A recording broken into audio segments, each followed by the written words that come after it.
The story of Norway's money doesn't begin with a king stamping his face on a piece of metal.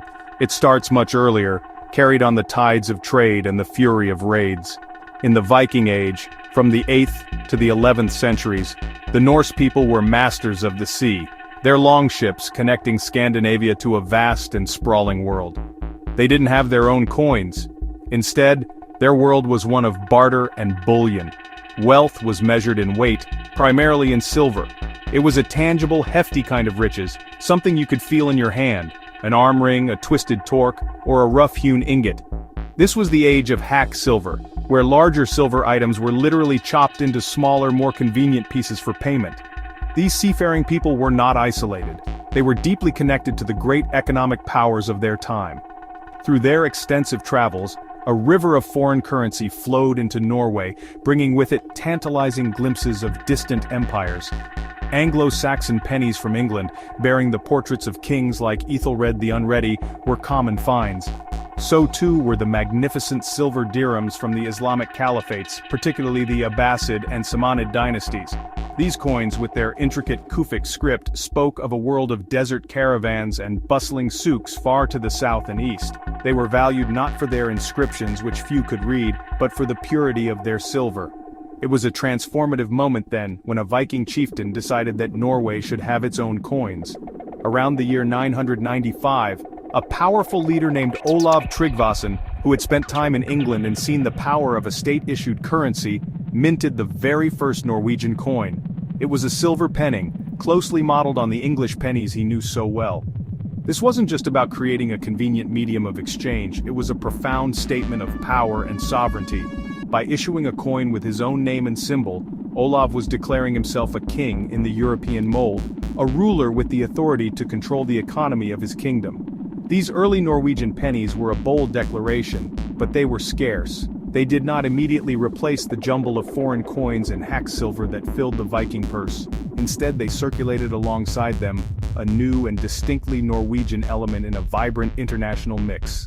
The creation of this first coin was a seed being planted. It marked the beginning of a long, slow journey towards a unified national currency.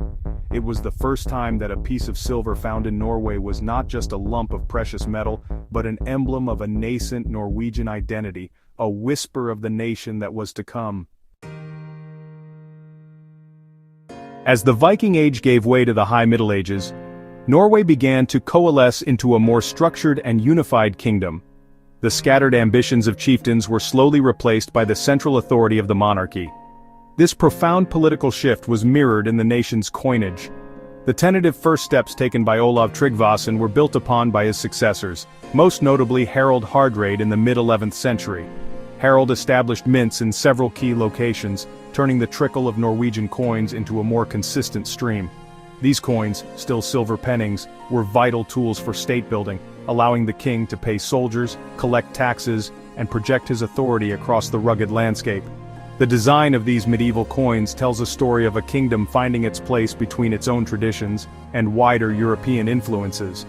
Early issues were often simple, sometimes featuring a triquetra, a three-cornered knot that held deep meaning in Norse culture, symbolizing concepts like the Trinity or the interconnectedness of life. Over time, however, the portraits of the reigning monarchs became more common, a clear adoption of the European royal tradition. These crude but powerful images were a direct message to the populace. This coin, and the land in which you spend it, belongs to the king. The quality and silver content of these coins could fluctuate wildly, often depending on the wealth and stability of the kingdom at the time. The 14th century brought a significant change to Norway's political and economic landscape with the formation of the Kalmar Union in 1397. This union brought Norway, Denmark, and Sweden together under a single monarch, effectively placing Norway under Danish influence.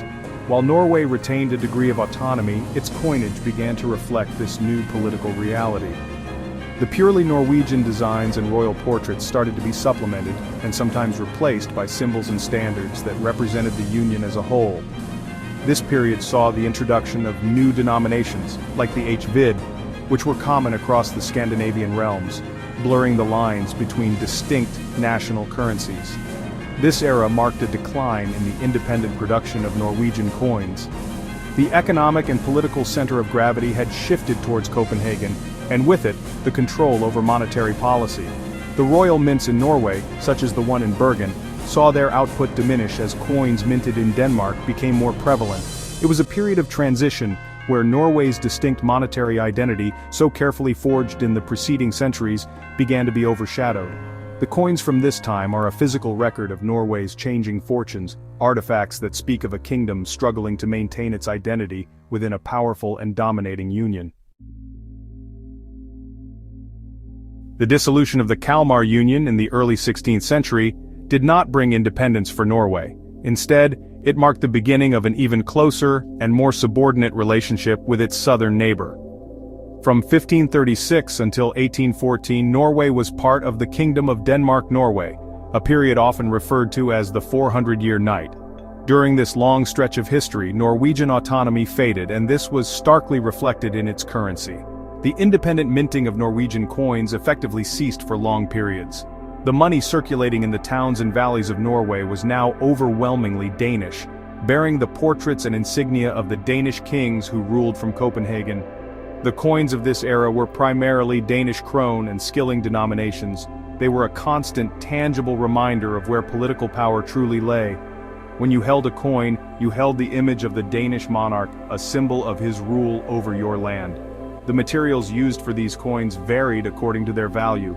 Large, impressive silver specie dollars were the currency of merchants and the wealthy, while the common folk conducted their daily business with smaller coins made of copper or debased silver.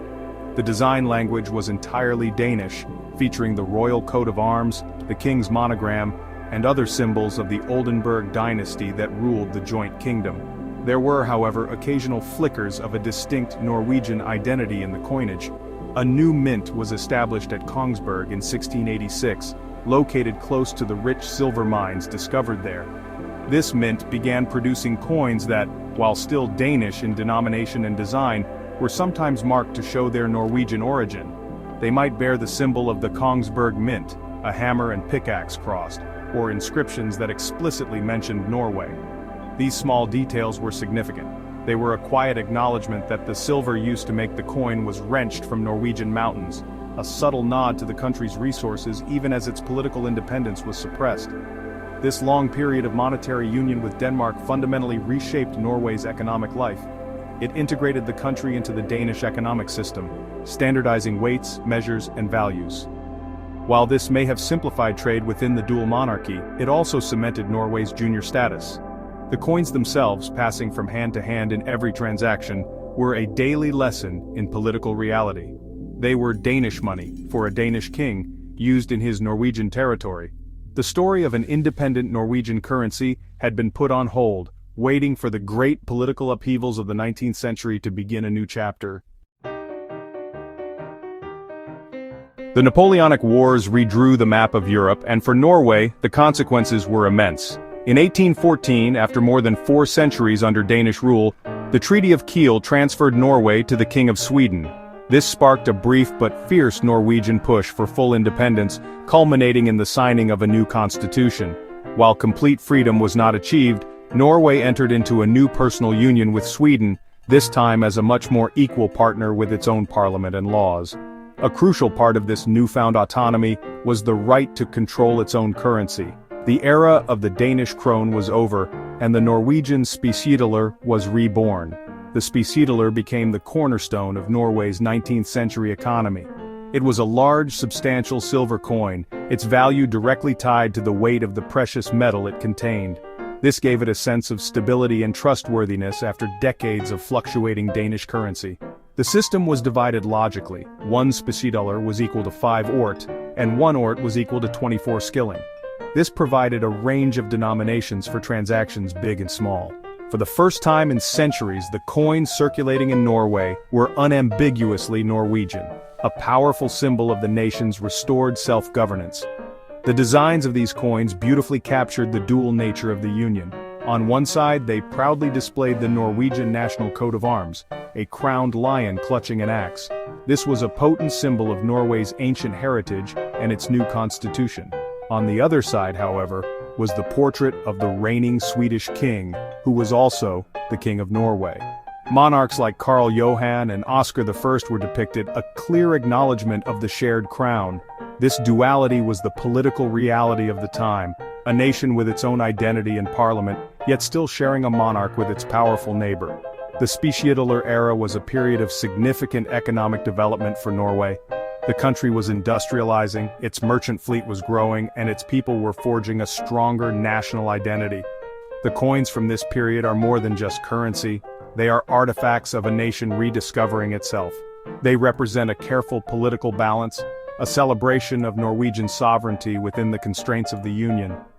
The solid, reliable Speciadoler with its Norwegian lion on one side and its Swedish king on the other, perfectly encapsulates the spirit of 19th century Norway, proud, distinct, and navigating its path towards the full independence that lay just over the horizon. By the 1870s, the winds of economic change were blowing across Europe. The old silver-backed currencies like the Speciadoler were being replaced by a new, modern international standard, the gold standard. In Scandinavia, this led to a remarkable act of cooperation. In 1873, Denmark and Sweden decided to align their currencies and form the Scandinavian Monetary Union. They abandoned their old systems and adopted a new one based on gold, with the base unit called the Krone, or Krone in Sweden. 2 years later, in 1875, Norway made the momentous decision to join them, replacing its trusted Speciadoler with the brand new Norwegian Krone. This was honestly a huge shift. The new system was decimalized, a much simpler and more modern way of calculating money. 1 krone was now equal to 100 ore. This swept away the old, complex relationship between Speciadoler, Ort, and Skilling. The transition required the minting of a whole new family of coins. Gold coins were issued in denominations of 20 kroner and 10 kroner, representing the bedrock of the system's value. For everyday transactions, silver coins were minted for 2 kroner, 1 krone, 50 ore, 25 ore, and 10 ore pieces, while smaller bronze coins covered the 5 ore, 2 ore, and 1 ore values. The beauty of the Scandinavian Monetary Union was its interoperability. A Norwegian krone was worth exactly the same as a Danish krone or a Swedish krone, and the coins were accepted as legal tender in all 3 countries. A traveler from Oslo could spend their Norwegian coins in Copenhagen or Stockholm without any need for exchange. This created a large, stable, and unified economic zone, fostering trade and cooperation between the 3 Nordic nations. The coins themselves continued to be distinct, with each country minting its own designs featuring its own monarch and national symbols, but their shared value bound the region together. The adoption of the krone and the entry into this monetary union marked Norway's full arrival as a modern European nation. It was a forward-looking move that aligned the country's economy with its neighbors and the wider world. The system was a great success, providing stability and facilitating economic growth for nearly 4 decades. It lasted until the outbreak of the First World War in 1914, when the gold standard was abandoned, and the ties that bound the 3 currencies together were finally broken. Though the union itself dissolved, the krone and ore system it established proved so successful that all 3 nations continue to use it to this day. The 20th century tested the Norwegian krone in ways its creators could never have imagined. The first major event was Norway's peaceful dissolution of the union with Sweden in 1905. This achievement of full independence was a moment of immense national pride, and it was quickly commemorated on the country's coinage. King Haakon VII, the newly elected monarch, had his portrait and monogram placed on the coins, replacing the symbols of the Swedish monarchy. These new coins were powerful affirmations of sovereignty. Every time a Norwegian spent a krone, they were holding a piece of their free and independent nation in their hand, a tangible symbol of their hard-won liberty. The greatest trial, however, came during the Second World War. Following the German invasion in 1940, Norway was under occupation. The legitimate government and King Haakon VII went into exile in London, where they continued the fight. Back in Norway, the occupying authorities took control of the Royal Norwegian Mint. They continued to produce coins, but with one crucial change: the king's monogram was removed. In its place, they put the Norwegian coat of arms, stripped of the royal crown. These occupation coins were often made from cheaper metals like zinc and iron due to wartime shortages, a grim reflection of the harsh realities of the time. The coins became a quiet battleground for national loyalty. The exiled Norwegian government, operating from London, arranged for the Royal Mint in Britain, to produce a new set of Norwegian coins in 1942. These were minted with the proper royal insignia of King Haakon VII. Although they were intended for use after liberation, their creation was a powerful act of defiance. It declared to the world that the legitimate government of Norway still existed and that it would one day restore its rightful currency. Holding one of these London-minted coins was a symbol of hope and resistance against the occupation. After the liberation in 1945, the zinc and iron occupation coins were quickly withdrawn from circulation, seen as hated symbols of a dark period. The pre-war designs bearing the king's monogram were restored, and the nation began the long process of rebuilding. The story of the Krone during these years is the story of Norway itself. It reflects the joy of independence, the hardship of occupation and resistance, and the ultimate triumph of a free nation. The coins are not just economic tools, they are historical documents, each one telling a small part of the nation's struggle for its very soul. The decades following the Second World War brought profound changes to Norwegian society, and consequently, to the coins in people's pockets. As the economy grew and inflation gradually took its toll, the smallest denominations of the Krone system became increasingly impractical. The 1-ore and 2-ore coins, once useful for buying small items, were the first to go. They were withdrawn from circulation in 1972, marking the beginning of the end for the lowest value coins. The 5-ore and 25-ore followed suit in the subsequent decades. The final farewell to the ore as a physical coin came in 2012, when the 50-ore piece was officially demonetized, leaving the 1 Krone coin as the lowest denomination in use. This period also saw a shift in the materials used for minting. The historic reliance on silver and bronze gave way to more modern, durable, and cost-effective alloys. Cupronical, a shiny and hard-wearing mixture of copper and nickel, became the standard for the Krone denominations.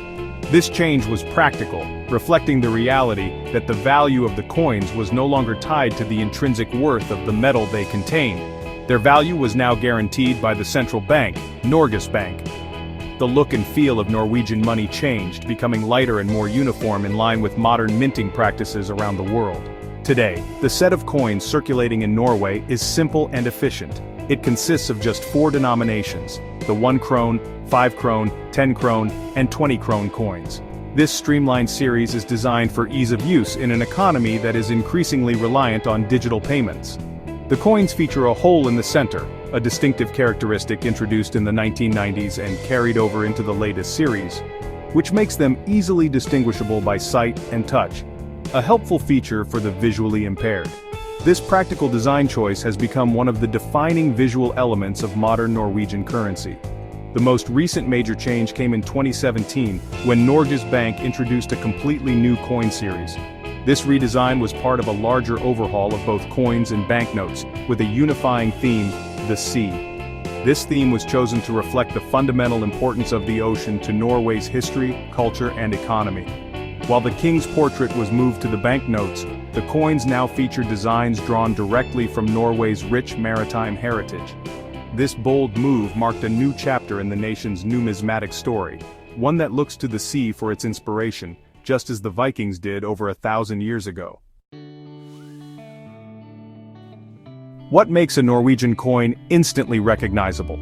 For much of its history, the answer was the portrait of the reigning monarch. From the crude depictions of medieval kings to the formal, stylized profiles of modern rulers like King Harald V, the royal portrait has been a mainstay of Norwegian coinage. It serves as a symbol of continuity, stability, and the unbroken line of the monarchy that is so central to the nation's identity. The king's face on a coin is a direct link between the state and the citizen, a tradition that connects the modern krone to the very first pennies minted over a millennium ago. Another defining feature has been the prominent use of the Norwegian coat of arms, the Lovmed Case, or lion with an axe. This powerful symbol dates back to the 13th century and represents both royal power, the lion, and Saint Olav, the patron saint of Norway, the axe. Its inclusion on coins for centuries has been a constant assertion of Norwegian sovereignty. Even during the unions with Denmark and Sweden, the presence of the Norwegian lion alongside the monarch's portrait was a statement of the country's distinct status. It is a symbol deeply woven into the fabric of the nation, However, the latest series of coins, introduced in 2017, embarked on a bold new design path. Moving away from royal portraits on the coinage, the series embraces the theme of the sea. This thematic approach gives the coins a unique and cohesive identity. The 1 Krone coin, for example, features an anchor representing the link between the land and the sea. The 5 Krone depicts a stylized acanthus vine from the Oseberg Viking ship, connecting modern Norway to its ancient seafaring past. These designs are not just decorative, they are narrative, telling a story about the nation's relationship with the ocean. Perhaps the most striking coins in the new series are the 10 Krone and 20 Krone pieces. The 10 Krone coin showcases the roof of a stave church, its overlapping wooden shingles reminiscent of both Viking construction techniques and the scales of a fish.